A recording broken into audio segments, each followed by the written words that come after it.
When the first whispers of a bipedal, oxygen-breathing mammalian species from a blue planet on the outer fringe of the Orion Spur began circulating through the Federation of Galactic Archives, the tone was dismissive, even mocking. They were catalogued as species 4039 prime, an unremarkable classification assigned to sentient yet insignificant civilizations. Their home planet, known locally as Earth, was noted for its chaotic climate, unstable political systems, and high emotional variability among its dominant species, humans. Early observational probes sent by the meticulous Elvarn Science Council documented their curious biology, fragile, carbon-based, easily injured, and bound to a narrow ecological band of their world. Their average lifespan was shockingly short by galactic standards, and their societies were constantly in flux. Empires rose and fell within the blink of an interstellar cycle. Wars broke out over ideas, borders, resources, even abstract beliefs. From a scientific standpoint, they seemed doomed to self-destruction. However, what confounded the alien academic community was that they simply refused to die. Despite primitive beginnings, humans overcame catastrophic environmental changes, pandemics, and internal conflicts with reckless ingenuity. Their species had an uncanny ability to turn every crisis into fuel for innovation. They leapt from steam to nuclear, from analog to digital, with what the genre biotheorists called evolutionary impatience. No other species on record had collapsed and rebuilt so many times within such a condensed temporal frame. They adapted not only biologically, but culturally, morphing ideologies, languages, technologies with incredible speed. Where other species required millennia to alter cultural paradigms, humans did so within centuries, sometimes decades, without losing coherence of identity. Initial attempts by the Galactic Senate to intervene in human development via covert socio-political manipulation yielded disastrous results. Humans didn't react to gentle coercion like most emerging species. They rebelled, not always through violence, but through innovation and relentless questioning. They disassembled foreign tech to reverse, engineer it. They restructured thought frameworks. One incident known among the Velt or historians as the Mars Singularity Breach involved human miners discovering ancient tech that had been buried for millennia and using it to create an AI interface that exceeded containment protocols. Instead of being destroyed, they merged with it, augmenting themselves into something hybridized, half machine, half willpower. Surveillance logs from nearby systems captured humans not retreating from galactic threats, but pushing forward, harder, bolder, and often laughing in the face of extinction. What truly unsettled early alien observers was their illogical resilience. Psychological profiles predicted madness and mass despair in response to planetary catastrophes. Yet humans responded with songs, protests, rebuilding efforts, and exploration drives. After Earth's biosphere began its collapse due to runaway geoengineering errors, other species expected a slow, tragic decline. Instead, humans launched the Phoenix Fleet massive colony ships, not just packed with survivors, but artists, engineers, philosophers, AI fragments, and seed banks containing the entirety of Earth's biome and memory. It was not a retreat. It was an ascension. They turned death into data. They refused to vanish. The Zelenith chroniclers, known for their stoic detachment, recorded with subtle reverence how human children, raised on dying worlds or orbital habitats, would stare at distant stars and ask not if they could go there, but when. It was not arrogance. It was a refusal to remain limited. This characteristic became known among alien scholars as the human dissonance, the inability to align their fragile biological makeup with their terrifying ambition. One Zilari philosopher, whose works were once banned for inspiring insurrection, said it best: "They are the only species I know whose weakness is their weapon, and whose stories are stronger than their shields." Before long, the galactic community stopped laughing at humans. They started watching closely, because when a species with nothing left to lose continues to rise, to fight, and to dream, such a species is not merely surviving, it is becoming inevitable. The first formal contact with humanity was not a grand diplomatic exchange, nor a ceremonial unveiling of mutual curiosity. It was a mistake, an unauthorized incursion by the Drevi Syndicate, a minor but opportunistic race known for its predatory approach to Preoptiel civilizations. Earth's early space age had just breached the Kuiper Belt when Drevi scouts intercepted scattered human transmissions and misinterpreted their growing satellite web as a sign of naive curiosity rather than capability. Assuming they would face little resistance, Drevi slavers attempted an orbital subjugation maneuver, targeting isolated outposts and communication relays. Their plan was to neutralize humanity's most advanced satellites and assert control through jamming fields and surgical extraction teams. The result was the complete annihilation of their landing crews and the loss of an entire cruiser. It was humanity's first direct taste of the galactic order, and they bit back harder than expected. This event, classified by the Drevi as Event Blackroot, sent ripples through the shadow networks of species that made their fortunes off exploiting emerging civilizations. Humanity had displayed not only violent resistance, but terrifying adaptability. The remnants of destroyed alien tech were scavenged, reverse engineered, and in some cases improved upon within a single generation. The Drevi, used to overwhelming planets with brute force, had no answer for the asymmetric tactics employed by human ZMP bursts, AI-guided swarm drones, and improvised orbital rail cannons made from mining infrastructure. Within weeks of the failed incursion, Earth's governments, once fragmented, united under a defensive protocol later known as the Aegis Pact. It was the beginning of Earth's transition from a planet of nations to a species with purpose. The Galactic Concord, the larger diplomatic body overseeing interstellar relations, dispatched a peaceful envoy to assess and contain the situation. The envoy returned half intact, its communications deck mysteriously disabled by what human technicians claimed was an accident during AI synchronization.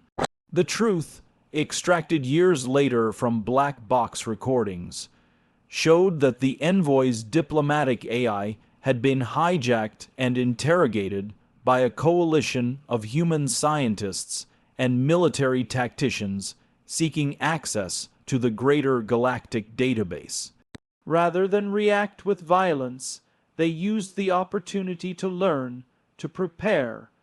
What shocked Concord analysts most was not the breach, but the ethical framework humans used to justify it. If you're going to walk into our sky, one general was recorded saying, "We have a right to know who you are."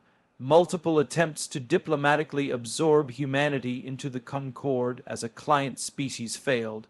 Humans refused to relinquish autonomy. When offers of peaceful integration were extended, they were met with a barrage of questions about colonial precedent, cultural sovereignty, and technological independence. Concord ambassadors noted that no species in recorded history had ever turned down such offers with such confident articulation. Attempts to subtly destabilize Earth's fledgling space alliances through economic sabotage and false flag operations only further galvanized human solidarity. Each challenge seemed to unify them more, evolve them faster. Perhaps the most telling account came from a Yakari information broker who infiltrated early human orbital colonies disguised as a trade consultant. His encrypted journal, later discovered after his disappearance, described a species that responds to pressure not with submission but acceleration.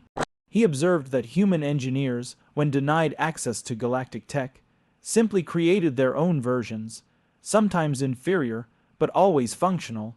He wrote, "Where others negotiate for permission, humans build doors into walls they're told cannot be passed." Eventually, he stopped sending reports entirely. Some say he defected, others say he joined them. Containment was no longer possible. Humanity had tasted the wider galaxy, and rather than retreat in fear or awe, they responded with challenge. Attempts to subdue them had failed not because of overwhelming power, but because they simply refused to accept the limitations others tried to impose. In trying to control them, the galaxy had instead introduced itself to a force it could neither predict nor pacify. The age of containment was over. The age of reckoning had begun. The more the galaxy observed humans, the more it struggled to categorize them. To most advanced civilizations, emotion had long been a thing to temper or discard entirely. Empires that had survived 100 millennia did so by engineering out their passions, by perfecting logic, by crafting societies free of rage, grief, or obsession. To them, emotion was a relic of primal evolution useful in early stages, but dangerous once a species reached technological singularity. Humanity, however, had not only retained their emotions, they seemed to thrive on them. It was this paradox that baffled alien scholars the most: how a species could simultaneously be capable of unthinkable violence and yet demonstrate staggering levels of empathy and altruism. One minute, they could reduce entire continents to glass in retaliation for a perceived injustice. The next, they would risk their lives for total strangers, even former enemies, on the battlefield. In many cases, they were known to grieve the deaths of those they were forced to kill.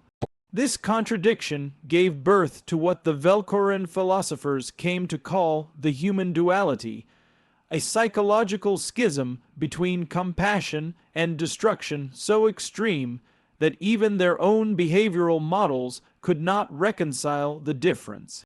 The human duality confused alien leaders during times of conflict. In wars with other species, human military conduct often began with overtures of diplomacy, followed by strict rules of engagement. They expressed sorrow when forced to act preemptively. They delivered ultimatums that included timelines, consequences, and channels for mercy. But when those offers were ignored or betrayed, humanity responded with ferocity beyond all known proportionality. The species that had once watched sunrises over ancient Earth would unleash antimatter strikes, kinetic orbital barrages, and AI-led extermination missions, all executed with a grim efficiency that spoke of deep emotional purpose. They were not driven by hunger for conquest, but by the unbearable weight of their own sense of justice. This trait made them terrifying because they were not bloodthirsty by nature. They were vengeful by principle. During the Tivaran conflict, alien strategists made the mistake of assuming that human empathy could be exploited as a weakness. Hostages were taken, civilian vessels were used as shields, peace offers were dangled to delay military counterattacks. What followed was the complete collapse of the Tivaran homeworld defense network within 13 standard hours, not because humans lost control, but because they chose to end the threat surgically and permanently, after it became clear that mercy was being used against them. Yet, moments after the war ended, they delivered relief supplies to the surviving Tivaran civilian population. Human doctors treated enemy children. Their soldiers helped rebuild infrastructure they had destroyed. When asked why, one human commander simply answered, "We fight the guilty, we save the innocent, always." This was not a tactic, it was a code. To other species, this created a psychological anomaly. How could a species capable of genocide also be capable of unconditional kindness? How could the same race that built weapons to crack moons open also write poetry about lost loved ones on interstellar gravestones? In many galactic universities, entire academic disciplines emerged around this contradiction. Human studies became a required field for any species seeking diplomatic or military engagement with them. Not because humans were irrational, but because their morality was governed by context and emotion, not just logic. They saw dignity in death and horror in indifference. Their tears were not signs of weakness, but warnings. Some tried to mimic this balance to recreate the fire behind human decisions. AI civilizations even attempted to simulate emotion-driven decision-making processes to predict human responses. All failed. The complexity of their emotional architecture, shaped by pain, memory, hope, fear, love, could not be replicated. It wasn't that humans were unique because they felt. It was that they chose to feel even when it hurt. Even when it endangered them. That was their strength. And that, more than any fleet or weapon, made them dangerous in a galaxy that had long forgotten what it meant to truly care. At first, it was dismissed as a novelty, anomalous data packets floating through the extranet, intercepted by border patrols from the Etherian Coalition and examined with mild amusement. Crude digital paintings, pixelated music files, fragmented dialogue from something called films, and long forgotten languages encoded in poetic structures that had no utility to interstellar communication protocols. They were thought to be cultural detritus, nothing more, but then these fragments began to spread. In the markets of the neutral worlds and within the seedy trade hubs of the nomad systems, something was happening. Non-human adolescents were dyeing their fur, sculpting their skin, and altering their speech patterns to mimic human fashion and slang. Artists were quoting Terran philosophers. Prisoners of rebellion hummed human protest songs before execution, and in the darkest corners of digital space, stories, pure, emotional, illogical stories, were being consumed and shared with reverence. Human culture was no longer an artifact, it was a contagion. It began with the low forms, music, art, and film. Species that had long sterilized emotion from their lives found themselves moved to tears by the raw honesty of a human love ballad, or stunned into silence by a film depicting a soldier's sacrifice.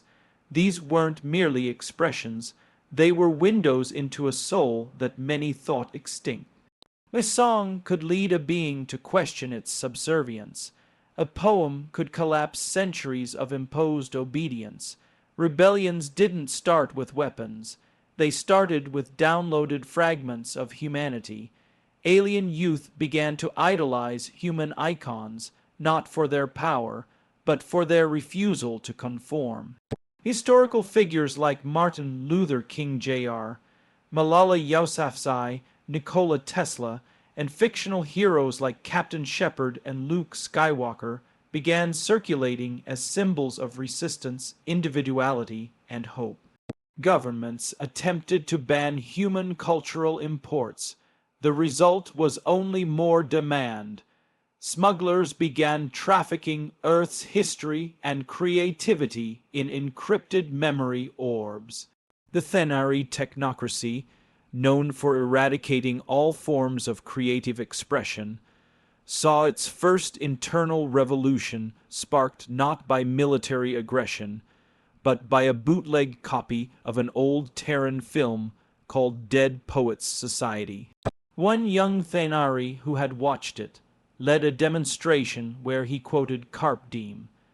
before hundreds of followers took to the streets, demanding artistic freedom.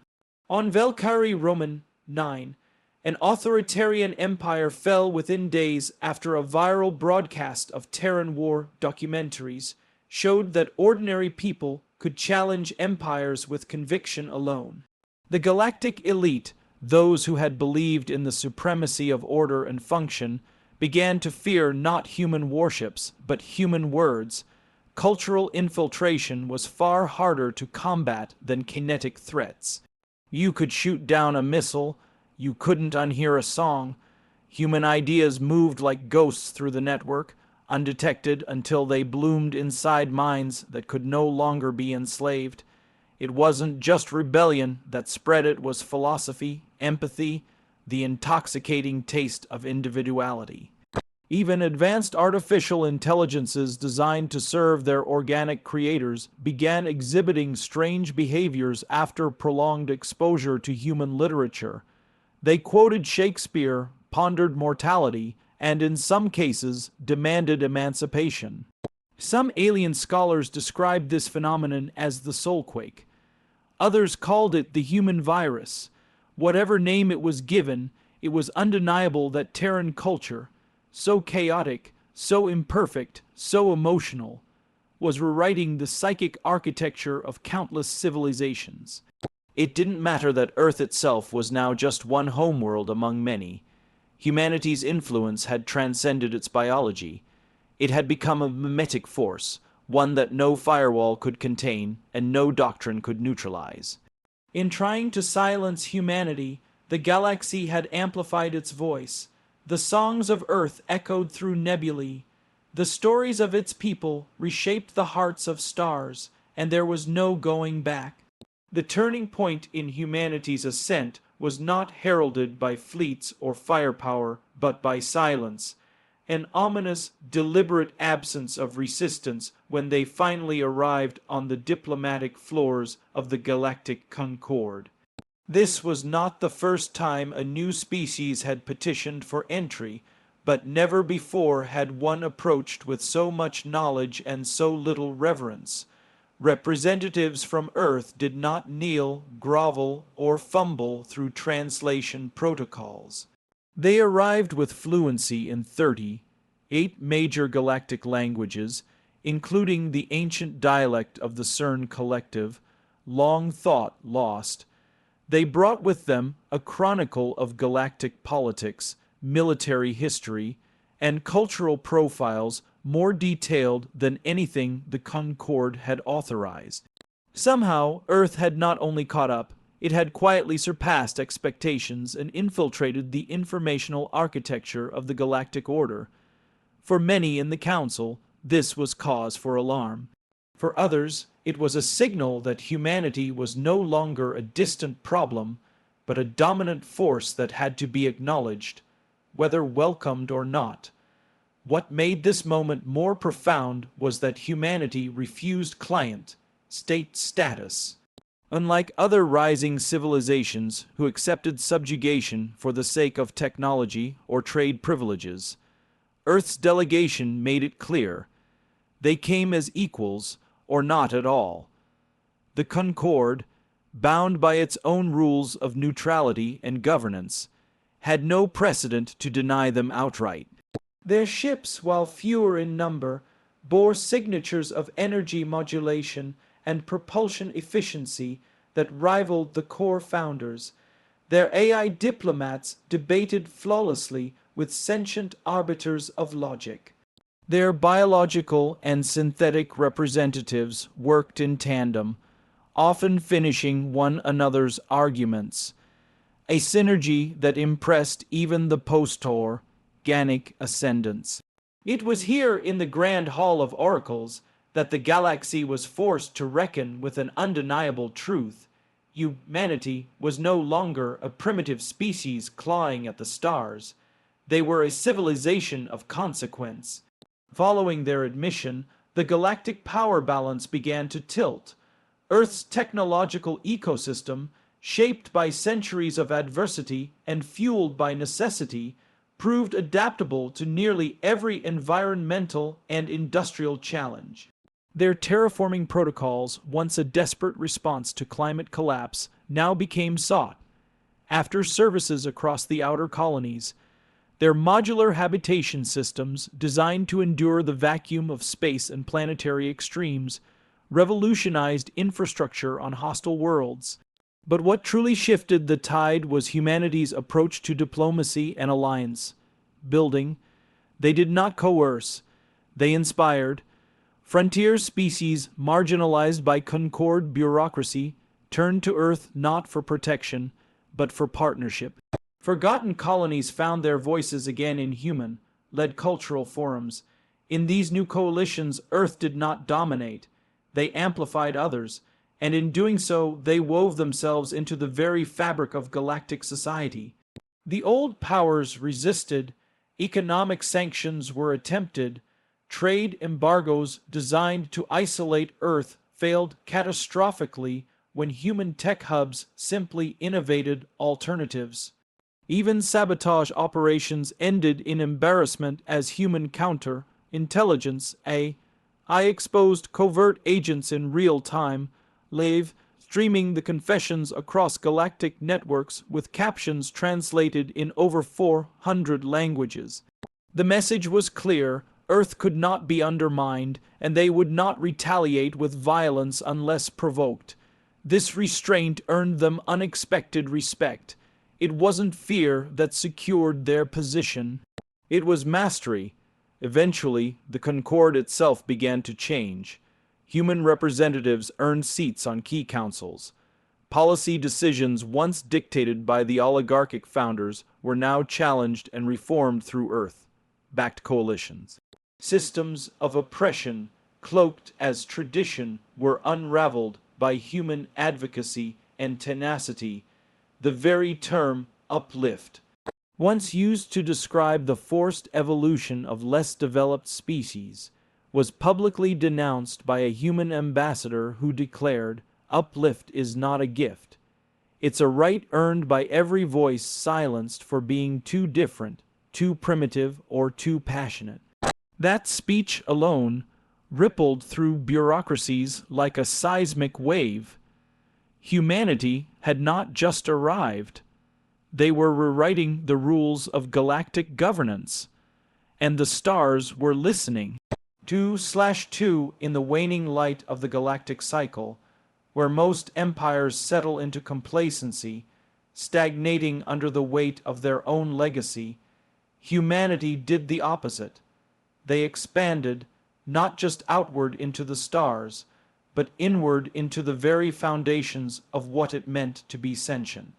For most species, technological advancement brought with it a disconnection from origin. Civilizations that achieved faster than light travel often abandoned their histories, their myths, and their flawed but meaningful pasts. Humanity, on the other hand, carried every piece of their heritage like sacred scripture, embedding their ancient languages, religions, philosophies, and art into the very coding of their ships, AI, and even planetary constructs. It became common for human-built vessels to carry names from old Earth tales: Odyssey, Prometheus, Shambhala, each name a reminder that no matter how far they traveled, they remained tethered to a home that shaped their spirit. This reverence for their own evolution made them unique among spacefaring civilizations. They didn't just conquer frontiers, they brought their soul with them, but it wasn't just about remembrance. Humanity took all the pain, loss, and brilliance of their past and weaponized it not for destruction, but for resilience. Their understanding of existential despair, honed through millennia of war, ecological collapse, and moral reckoning, became a strength no other race possessed. When they colonized dead worlds, they planted gardens first. When they settled orbitals above gas giants, they sent artists before engineers. When they established diplomatic outposts with species still wary of their intentions, they introduced themselves not with weapons, but with libraries. This was no accident. It was a doctrine, a silent creed that spread across the stars through behavior rather than proclamation. The Galaxy, conditioned to expect dominance or compliance, instead found humanity meeting them with wonder, curiosity, and a deep, unsettling self-awareness. It made them hard to manipulate, impossible to predict, and dangerously attractive. This final keynote reflects the moment when humanity transcended mere politics and warfare to become a cultural and philosophical keystone of the galactic era. As their influence grew, even ancient, isolationist civilizations began to open channels of communication, curious not about Earth's power, but its paradoxes. Why did they still sing hymns to forgotten gods while commanding AI that could rewrite physical laws? Why did they weep for animals lost to extinction even as they engineered new species from pure code? Why did they mourn past genocides with such intensity while holding the capacity to level planets if provoked? These contradictions became the focus of interstellar debate. Universities across the galaxy added human studies to their core curricula. Political leaders began quoting Terran literature to justify policy changes.